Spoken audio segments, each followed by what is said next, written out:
빠른 속도로 돌진하는 전동 킥보드로부터 어린 딸을 지키려다 친 30대 엄마가 의식을 되찾지 못하고 있습니다. 한 가족의 평범한 주말이 영원히 멈춰버렸습니다. 편의점에서 2살 딸이 좋아하는 간식을 사서 나오는 길, 30대 엄마가 딸의 손을 잡고 인도를 걷고 있었습니다. 그 순간 헬멧도 쓰지 않은 여중생 2명이 탄 전동 킥보드 한 대가 시속 25km로 딸을 향해 돌진했습니다. 엄마는 망설이지 않았습니다. 2팔로 딸을 끌어안았죠. 그리고 온몸으로 막아섰습니다. 다행히 딸은 다치지 않았습니다. 하지만 아이의 엄마는 다발성 두개골 골절 그리고 뇌 전체가 부은 상태. 한 달이 지난 지금도 완전히 깨어나지 못하고 있습니다. 사고 직후 응급실 의사는 남편에게 말했습니다. 힘들 것 같습니다. 남편은 그날 밤 처음으로 아내의 손을 놓을 뻔했습니다. 병원에 도착했을 때 의사는 힘들 것 같다고 했죠. 아이의 엄마가 깨어나지 못할 수도 있다고. 사고 직후 응급수술을 받고 중환자실에서 생명을 겨우 붙잡고 있었습니다. 2 딸은 아직 엄마가 왜 안 오는지 모르고 있어요. 엄마는 금방 치료받고 돌아올 거야. 남편은 매일 이렇게 말하며 몸부림치며 우는 딸을 안아야 했을 겁니다.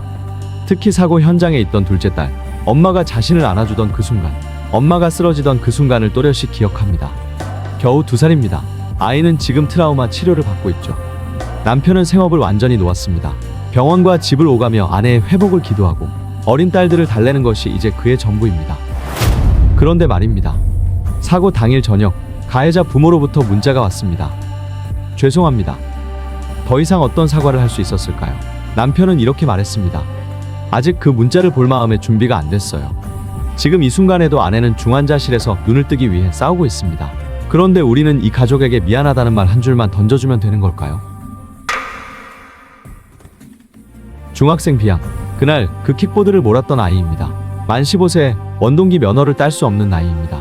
헬멧도 쓰지 않았습니다. 친구와 2인 탑승을 했죠. 인도를 달렸습니다. 교통사고 처리 특례법상 치상, 그리고 도로교통법상 무면허 운전. 경찰은 비양을 입건했어요. 그런데 여기서 질문 하나 던지겠습니다. 이 아이는 정말 가해자이기만 한가요? 2022년부터 최근까지 전동 킥보드 사고 7,007건 중 무면허 사고는 3,442건, 전체 킥보드 사고의 49%, 거의 절반이 무면허입니다.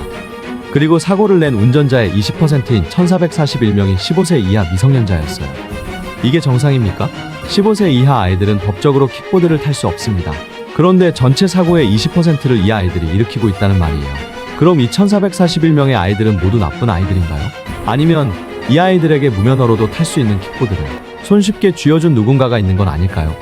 저의 10세 아들의 핸드폰으로 직접 실험해봤어요. 저의 명의 카드를 등록했습니다. 본인 인증? 저도 놀랐습니다. 바로 패스. 면허증 확인. 업체마다 다릅니다. 어떤 업체는 면허증 사진을 요구하지만 육안으로만 확인할 뿐 진위 여부는 검증하지 않습니다. 어떤 업체는 나중에 제출하겠다를 누르면 그대로 킥보드 잠금이 풀립니다.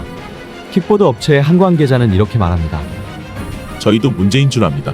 하지만 인증을 강화하면 이용자가 경쟁사로 이탈해요.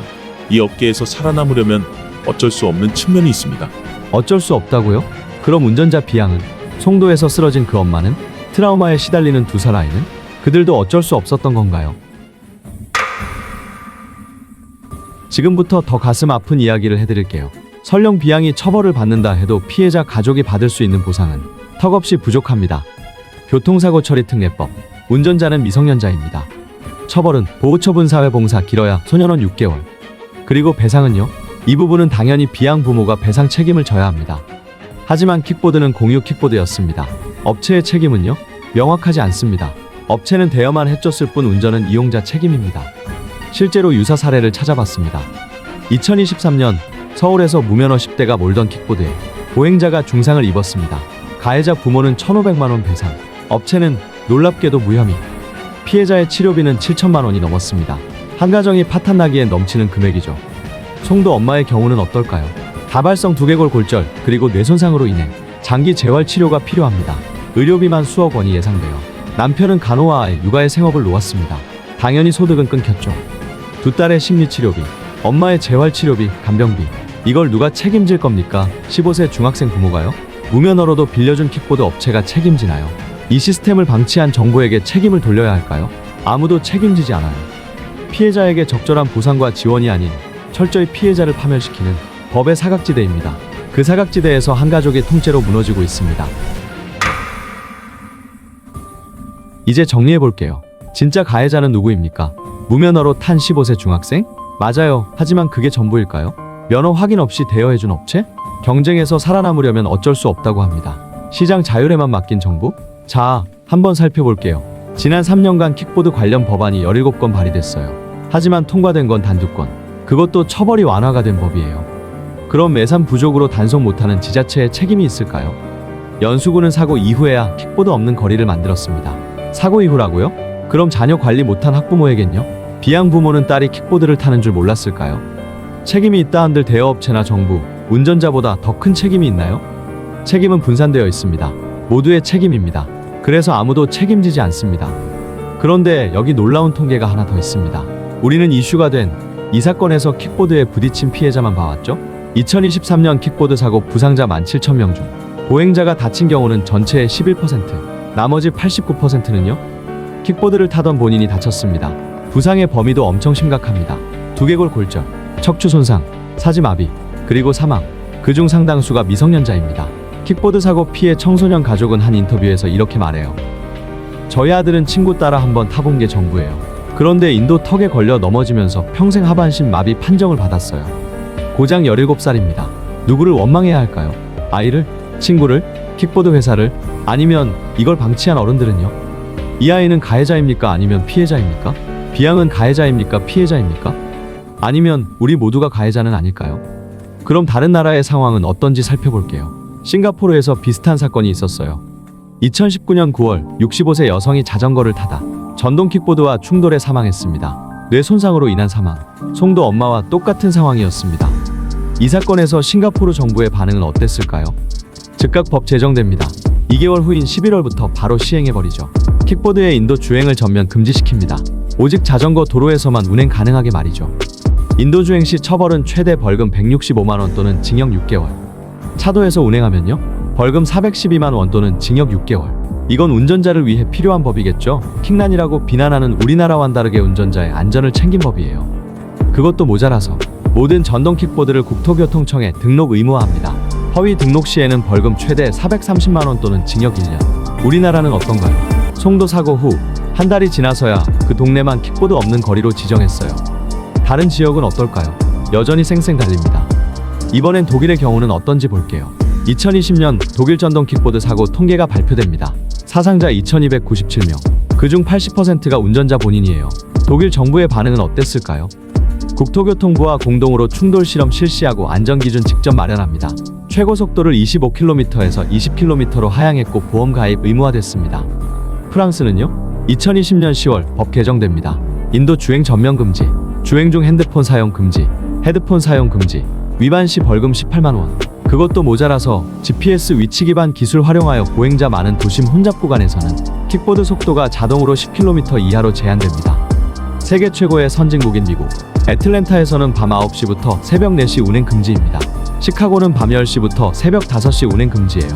아예 시간대로 막아버렸습니다. 다시 우리나라는요? 지금 이 순간에도 밤 10시, 11시, 새벽 1시 학생들이 무면허로 탑니다. 게다가 헬멧 없이 탑니다. 2인 탑승으로 탑니다. 아니 3인 4인까지도 타고 돌아다니죠. 단속은 인력 부족, 처벌은 보호 처분. 싱가포르는 사망자 1명 나오자 2개월 만에 법 제정. 우리는 2022년부터 3년간 사망자 73명, 부상자 17,000명. 그런데 바뀐 게 뭡니까? 국회에 계류된 법안 17건, 통과된 건 2건, 그것도 처벌 완화해서 통과. 독일은 정부가 직접 충돌 실험을 합니다. 프랑스는 GPS로 속도를 제한합니다. 미국은 야간 운행을 금지합니다. 한국은 어쩔 수 없다고 합니다. 업체는 경쟁에서 살아남으려면 일하고 하고, 정부는 시장 자율이라고 하고, 지자체는 예산이 부족하다고 합니다. 그 사이 송도에서 한 엄마가 쓰러졌습니다. 사고가 난 지 한 달이 지났습니다. 송도 사고 현장을 다시 찾았습니다. 사고 현장엔 아무것도 남아있지 않았어요. 볼라드는 교체되었고 화단은 새로 심어졌죠. 마치 아무 일도 없었던 것처럼 여전히 킥보드는 달리고 있습니다. 여전히 학생들이 타고 있습니다. 헬멧도 없이요. 아무것도 달라지지 않았습니다. 여러분, 이게 정상입니까? 싱가포르 사람 목숨이 더 귀합니까? 독일 어린이가 더 소중합니까? 한국 아이들은 무면허로 타다가 죽어도 어쩔 수 없는 겁니까? 피해자 남편은 언론과 인터뷰에서 이렇게 말합니다. 아직 더 많은 기적이 필요하지만 살아있다는 것만으로도 감사해요. 아이들이 다시 엄마 품에 안길 날을 기다리고 있습니다. 기적을 바라야 하는 나라, 법이 아니라 기적에 의지해야 하는 나라. 이게 대한민국입니다. 여러분께 묻습니다. 싱가포르는 왜 즉각 법을 만들었을까요? 독일은 왜 직접 충돌 실험을 했을까요? 프랑스는 왜 GPS로 속도를 제한했을까요? 그들의 국민이 더 귀해서? 아닙니다. 정부가 책임을 졌기 때문입니다. 한국은 책임지지 않습니다. 업체와 지자체, 정부와 운전자 모두의 책임. 그래서 아무도 책임지지 않습니다. 다음 피해자는 누구일까요? 당신의 자녀가 무면허로 타다 사고 낼 수도 있습니다. 당신의 가족이 킥보드에 치여 쓰러질 수도 있습니다. 그때 가서 요즘 애들 탓만 하실 건가요? 우리에겐 선택지가 있습니다. 계속 외면하며 애들 탓만 할 것인가? 아니면 진짜 문제를 직시하고 시스템을 바꿀 것인가? 답은 여러분이 정합니다. 댓글로 여러분의 분노를 제대로 된 곳에 쏟아주세요. 그 분노가 국회를 움직이고 법을 만들고 누군가의 생명을 구할 수 있습니다. 다음 영상에서 또 만나겠습니다. 여러분의 구독, 좋아요는 영상 제작과 사회에 큰 힘이 됩니다.